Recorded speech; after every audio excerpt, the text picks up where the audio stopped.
রাজনগর ব্লকের তাঁতিপাড়া অঞ্চল তৃণমূল কংগ্রেসের সভাপতি বিদ্যুৎ ব্যানার্জি। মৃত্যুকালে তার বয়স হয়েছিল 56 বছর। গত কয়েকদিন ধরে তিনি শারীরিক অসুস্থতায় ভুগছিলেন বলে জানা গিয়েছে। তৃণমূল নেতার অকাল প্রয়াণ। না ফেরার দেশে পাড়ি দিলেন অঞ্চল সভাপতি। না ফেরার দেশে পাড়ি দিলেন বীরভূমের রাজনগর ব্লকের তাঁতিপাড়া অঞ্চল তৃণমূল কংগ্রেসের সভাপতি বিদ্যুৎ ব্যানার্জি। মৃত্যুকালে তার বয়স হয়েছিল 56 বছর। গত কয়েকদিন ধরে তিনি অসুস্থতায় ভুগছিলেন। এদিন অর্থাৎ বৃহস্পতিবার রাত্রিতে তিনি শেষ নিঃশ্বাস ত্যাগ করেন কলকাতায়।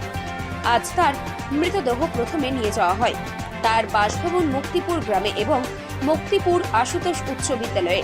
সেখান থেকে নিয়ে আসা হয় তাঁতিপাড়া হাটতলা অঞ্চল তৃণমূল কংগ্রেস কার্যালয়ে।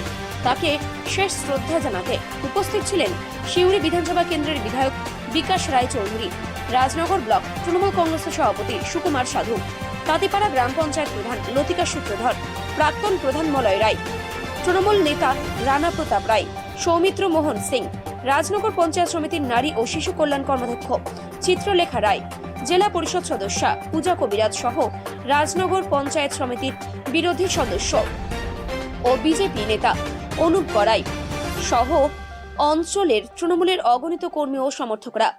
অবশেষে বিদ্যুৎ ব্যানার্জির মৃতদেহ তাঁতিপাড়া থেকে নিয়ে যাওয়া হয় বক্রেশ্বর শ্মশানে সৎকার করার উদ্দেশ্যে। আসুন শুনে নেই কি বললেন সুকুমার সাধু, রাজনগর ব্লক তৃণমূল কংগ্রেস সভাপতি। রায়নগর ব্লকের তাঁতিপাড়া অঞ্চল সভাপতি বিদ্যুৎ বন্দ্যোপাধ্যায় শেষ নিঃশ্বাস ত্যাগ করেছেন আগামী গতকাল রাত 9:20 প্রায় 9:30। আজকে তার শেষ কৃতি হবে। প্রথমে আমরা মুক্তিপুর হাই স্কুলেও পড়েছি, ও প্রেসিডেন্ট ছিলেন এবং সবসময় মুক্তিপুর স্কুলের জন্য ও কাজের কথা বলছি। তার সাথে সাথে আমরা তাঁতিপাড়া অঞ্চলে এসেছি, মাল্যদান হয়েছে, ফ্ল্যাগ দিয়ে ওকে ওর নামে স্লোগান হয়েছে। আমাদের তাঁতিপাড়া অঞ্চলে একটা নক্ষত্র পতন হলো, এটা আমরা মনে করি। ওনার কত বয়স হয়েছিল?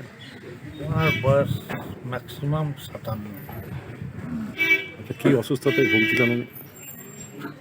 অসুস্থতা যে কি সেটাই তো আমরা বলতে পারছি না। লাস্টে বললে কিডনি ফেলিয়ার আছে। এই নার্সিংহোম যেটা বলেছে কিডনি ফেলিয়ার, এর বাইরে কিন্তু আগে কিন্তু অসুস্থ ছিল না, সেই জায়গায় উঠলাম আমরা হতবাক। তাঁতিপাড়া অঞ্চলবাসী তথা নেতৃবৃন্দ সকল শুনেই যেন আকাশ থেকে পড়ল।